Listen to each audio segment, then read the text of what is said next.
Kathleen McNamee, good morning to you. How are you? Good morning, guys. Doing all right? How are we all? So the front pages of all of our newspapers it's basically the photograph of Katie McCabe over talking to Vera Pauw. And I'm wondering, have you been, are all the team functions finished now? They're on their way home? Or has there been anything extra that has happened since the press conference yesterday where Vera explained what had happened? So there's been nothing extra beyond social media from the players. Katie McCabe obviously posting the emoji of the zipped face, and then Denise O'Sullivan also tweeted mentioning distractions off the pitch. So those are the only things that happened, but the team are heading back this evening, possibly on my flight. I'm not entirely sure. They're either on the one just before me or the same one. And there won't be anything then again until the homecoming on Thursday in Dublin. And do we expect the homecoming to be that have made peace by then, or do we think that there's going to be like a fist fight on the stage? Well, we were discussing this, a couple of the journalists that are over here last night, once we kind of all finished our duties for the evening. Like, could you imagine going back to the team hotel? You've been with these people for the guts of 2 months. You've lived in each other's pockets. You have Vera Pauw going into a press conference mentioning that Katie McCabe wanted Sinead Farrelly off the pitch, and everyone is just wrecked and kind of just probably wanted to unwind a little bit what the sort of atmosphere is going to be in the room during that. So I imagine by the time Thursday rolls around, they will all have been instructed to slap on a smile and all look jovial and friendly. But yeah, it's certainly not the story that we wanted to be talking about whenever we finished our World Cup. I'm definitely in two minds about this, whether or not it's a big deal or not. It's hard to tell, right? Like, it's only a big deal if it continues on. If they've sorted it out and they both come out and say, yeah, look, we were, exactly to that point. We'd been living in each other's pockets for 2 months. We had enough of each other. We've talked it out and now we're grand. Or it's like, well, you overstepped your mark. You threw me under the bus. I can never forgive you type thing. Either of these outcomes and everything in between are on the table for us here. Yeah, well, see, the thing is, like, I didn't think the initial incident was that big a deal. Katie and Vera have said quite a few times that they've come to blows over, like, what the right thing is to do for the team, and they both have very, like, strong feelings on that, but also they respect each other, and, whenever they have these disagreements, it's just because they care about the team. I think that was all fine. Katie McCabe obviously doesn't have the power to tell Vera when to make substitutes, but sometimes players shout at managers and ask for certain things. That's not all that strange. It was the follow-up from Vera where she specifically name-dropped a player, saying that was a player that Katie wanted off, which puts a certain focus on it, rather than just laughing it off, giving a straight statement and being like, look, heat of the moment, it's fine, I don't care. That would have made it totally different. But then by her naming a player and then by Katie tweeting what she did, it just added fuel to this fire. So it could be a case that they come out in a couple of days and they say, look, he's the moment sort of stuff, it's all fine, water under the bridge. But I don't know, after I saw the Denise O'Sullivan tweet talking about distractions off the pitch as well, I was like, this seems like it's going a little bit deeper in the team, because the only distractions off the pitch that we had were kind of related to Vera. So what is she trying to say? Well, we did also have the Colombia thing, which might have been a distraction for her, where she was rushed to hospital and was crying in the hospital, worried about her participation in the World Cup. So that's potentially one of the things she was referring to there. However, I suspect that they're talking about being asked about Vera's time in America, which predates her time in Ireland, and on the eve of the World Cup, not being asked about the World Cup. So just need to, The other thing is, Denise O'Sullivan was very honest in her post-match assessment after the game. I played well, but I didn't play well in the first two games. And, like, that's true. She has been disappointing in this World Cup. Oh, yeah, definitely. Like, I've said this several times when I've been on with you guys that, most of the time you come off watching a match and she is one of the players that you're picking out as having performed well. And she didn't those first two games. I mean, she still performed well, but not the levels of Denise O'Sullivan that we expect. And I think what you saw last night was that she was playing in a role that much more suited her, a role that she much preferred, a role that allowed her to get on the ball and in those attacking positions more. And she was delighted with herself when we were talking to her about it. She couldn't have been more happy. And we have been kind of speculating throughout the World Cup, like, oh, maybe she's still carrying a bit of a knock from that Colombia game. Maybe she's just not, like, confident or hasn't hit her stride, whatever it might be. But it seems like maybe she just wasn't playing in the right position to actually give herself the chance to be the Denise O'Sullivan that we all know and love when it comes to her football. And had she not played in the same position across the qualifying campaign when she was a standout performer for us, though? No, she had, but she was also able to get a lot higher forward more of the time. So she had been swapped into that more attacking role than the defensive midfield role, which she was for most of this tournament. Just for context, Kathleen, just on that press conference, because I didn't see the press conference in its entirety, when everyone's saying, Vera Pauw has named the player Sinead Farrelly. So what she said was everybody was doing so well. Was everybody wanting to take the best player off? Like, did she actually check Sinead Farrelly, or is the I guess assumption that she was talking about Sinead Farrelly? No, Sinead Farrelly was name checked completely. Was she asked? No one was it a question? Who did Katie want taken off, or was it unprompted? No, it was more. I think at some stage she was asked to elaborate a little bit more on what she meant whenever she said about the best player. No one wants to take off the best player. She was asked to elaborate on that a little bit more, because everyone was like, "Well, who are you counting that as?" It could have been several players on the night, and then that's when she said it. Right. I mean, it was her choice to specifically say one player. Yeah, but she's asked the question, she has to answer it, or she doesn't have to answer it. She could lie, but we do know she always answers questions. Yeah, but I also don't think you say in a press conference in that way without putting one of your players, or you're selling out one of your players by going, she wanted the best player on the pitch off, because then you're questioning, well, why did she want the best player on the pitch off? Who is the best player on the pitch? Is that is there a tactical reasoning behind it? Maybe because that's one of the things that we've talked a lot about with Katie in this tournament, is who's the person that's dropping in behind her whenever she goes up forward, and Sinead Farrelly was doing a lot of that last night, so maybe that was the reason why. But it was at best poorly worded and unthought out way of talking about it, I think.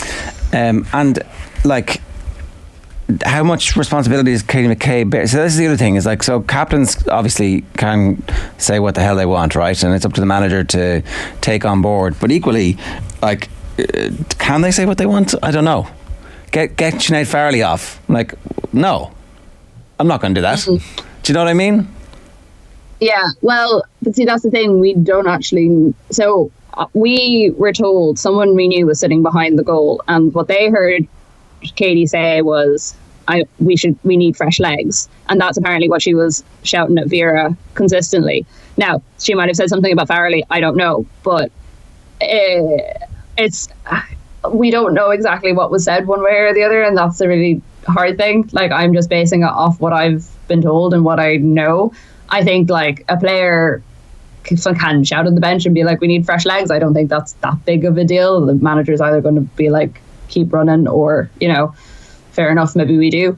But I don't know if Katie's going to be standing on the side of the pitch when Sinead Farrelly is probably a couple of meters away from her, screaming get her off as well. That doesn't really make sense in my mind, considering how she was playing at the time.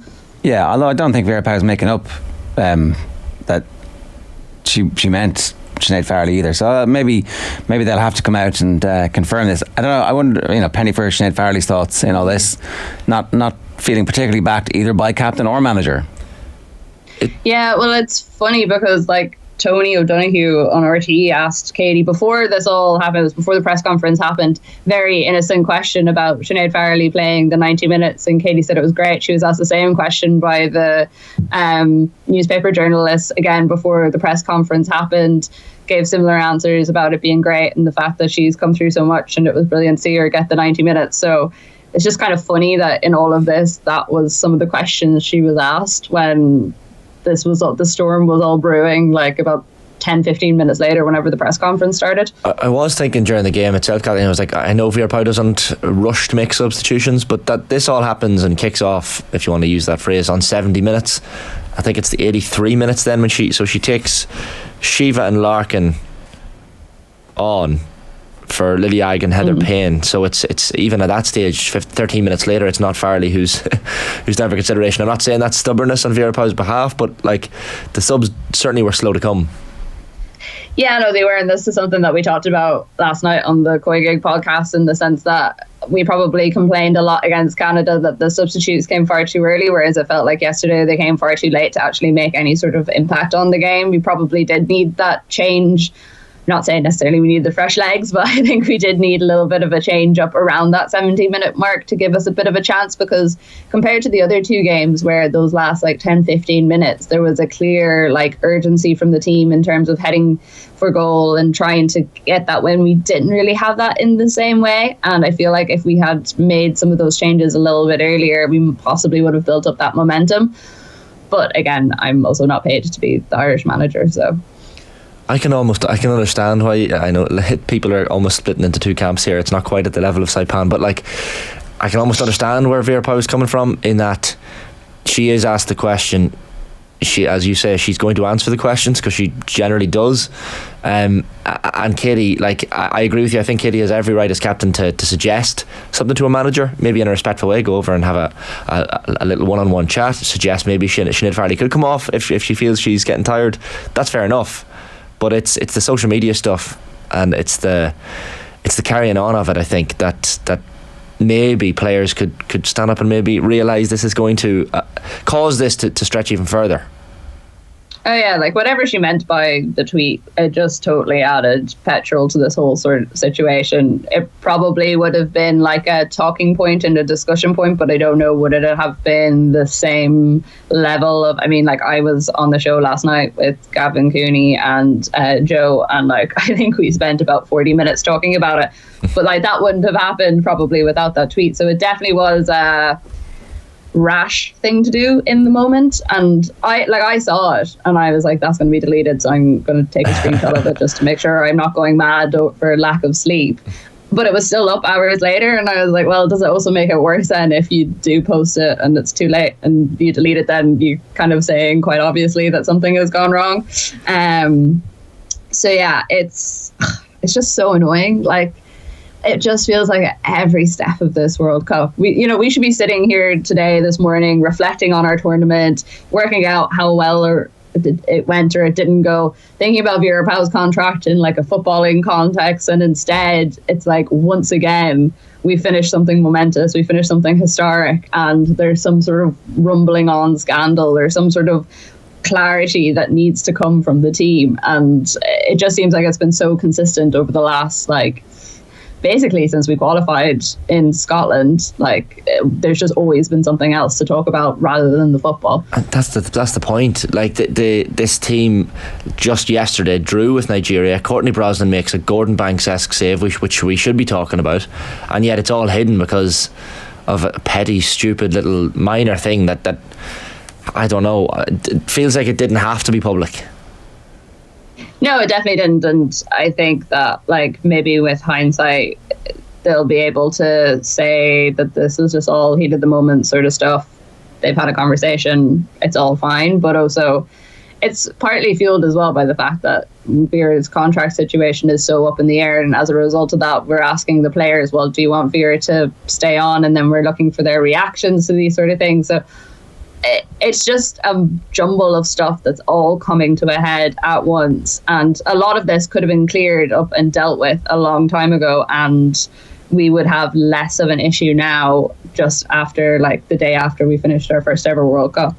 Yeah, well, I guess the FAI are trying to play it both ways. They wanted to see what was going to happen at the World Cup, and if Vera had a sensational World Cup, then it would have been inevitable that she would have had to get a new contract. I think what's happened is that they haven't had conclusive evidence one way or another.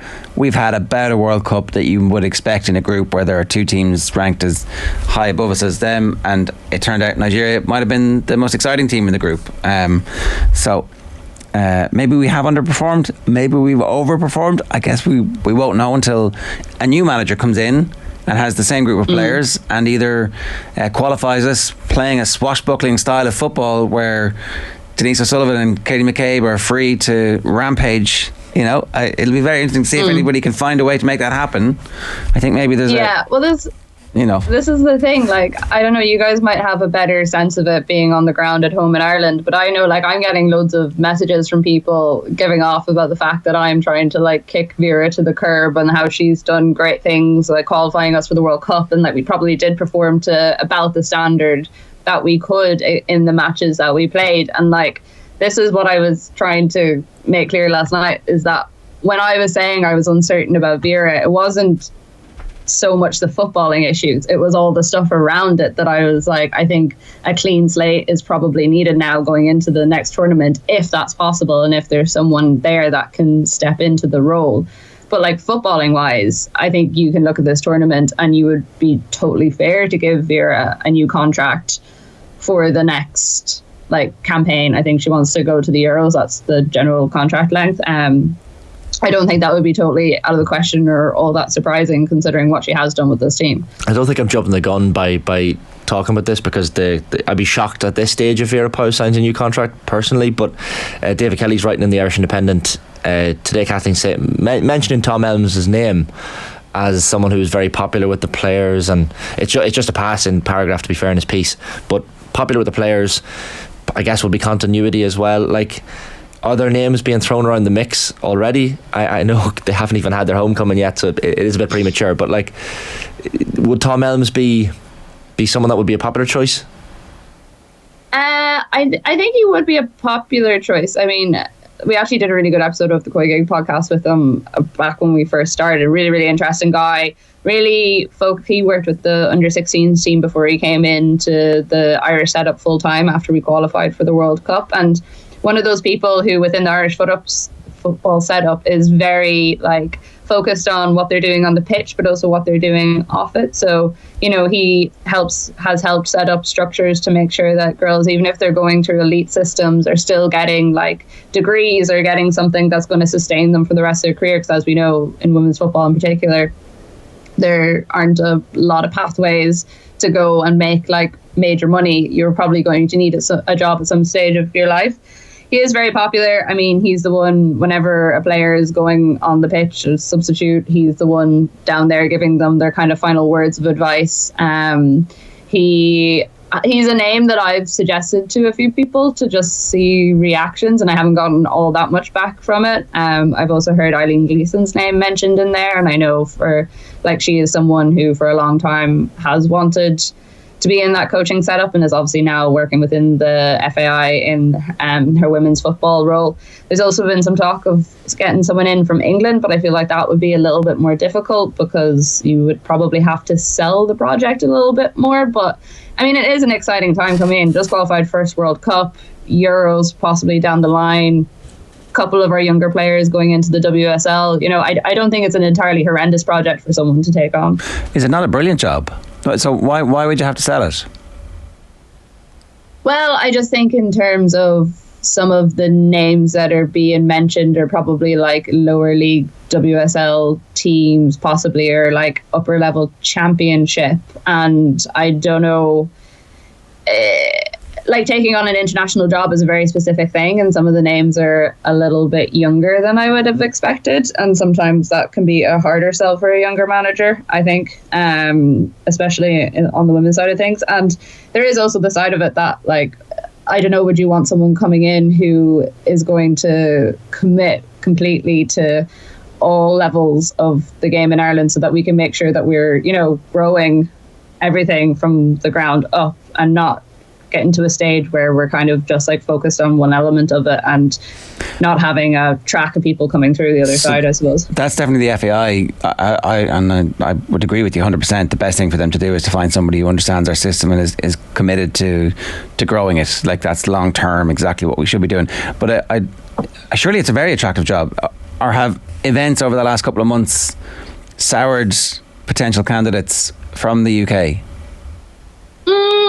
No, I don't think it's like that. The events over the last while has soured candidates from the UK. It's just from having general discussions. I get a sense that from some people they think it might be like something that you need to work a little bit harder on than maybe getting someone from Ireland who is more involved in the setup for a longer time. But I don't think it's necessarily like a bad convincing. It's like more we just have to explain our project. Maybe that's a better way of putting it. Yeah, okay, fair enough. I guess then we don't want those people. We want someone to be enthusiastic about it. Like, you know. Well, you don't having to explain a project doesn't necessarily mean that someone's not going to come in and be entirely enthusiastic and absolutely love the team. And I mean, like, Vera probably had to be convinced to come on board with the Irish squad initially. And when you look at her attitude when she first came in compared to like a couple of months and a couple of years down the line in terms of how much she fell in love with the team and fell in love with Ireland and the way she talked about it, it's not unusual to expect that from someone who's coming from the outside in, I suppose. Fair enough. John Breen on Twitter says Risha Littlejohn was our player of the tournament. Who was our player of the tournament, do you think? I don't think he's far off saying it could be Risha. I mean, it has to be Katie, like, realistically, in terms of the performances that she put in. But I think in terms of a player that you wouldn't have expected to perform to the standard she did, Risha 100% was incredible in every game she played. Particularly last night, I thought, when a lot of other players were missing passes, she was in there every single moment, clearing up for people, making really, really good tackles, really good awareness, really, really commanding in that midfield when we needed her to be, with Denise pushing up that little bit higher. So yeah, I've been really impressed with her during this tournament, and I have to hold my hands up because I was one of the people that was saying I didn't know how fit she was going to be for this tournament or how she was going to perform, considering the fact she didn't play for a club for the last couple of weeks of the season. But it seems the rest did her the world of good because she's had a really great tournament. Courtney Brosnan as well. Sorry, go on, yeah. Snap. Touch wood. From the other side of the world. Yeah, Courtney as well, definitely. I mean, player of the match last night. It was actually a really nice moment whenever it was announced. It was after the game ended, which is kind of unusual, and the team were having their huddle and Vera and Katie were giving their speeches, and it was announced over the PA, and everyone just kind of started jumping on top of Courtney and spraying her with water bottles. And I suppose we haven't had a lot of opportunities to get really excited and celebrate because we've only had that one goal. So it was nice that was kind of the final moment that the team had together on the pitch before leaving. Is this your final dispatch? It is my final dispatch. I was saying to Cameron before I came on, I'm glad you can't see my room currently because I am trying to put 3 weeks of clothes and some that severely need a wash after the 3 weeks in my bag, so I'm flying out tonight. So it's about, what time is it? 6 o'clock here, and I fly at 10 to 3 a.m. So a couple hours, yeah. 10 to 3 a.m. Oh my God. Not the nicest time to be flying. But at least you can sleep and sleep and sleep and then come back refreshed. Yeah, exactly. I arrive into Dublin, I think, at 8 a.m. Wednesday night. So it's not too bad. If anyone wants to organise me, a big homecoming, all my fans want to converge on the airport. Yeah. Well, there is a funny possibility that I am on the team plane, which would be kind of hilarious coming into Dublin. I think at that stage I would just be like hood up trying to like get out. No, this is the greatest reporting opportunity of all time. Pay for the Wi-Fi and live tweet the interactions. That's exactly what should happen. Yeah, that has been the running joke. If you just imagine the feeling in the airplane, you'd be coming all the way down from business class to my economy seat, so you'd just be like, can I just go through those curtains there? I just want to track something really quickly. Kathleen, you were our player of the tournament, 100%. Great work, great World Cup. Congratulations, well done. Safe home. Thank you very much, guys.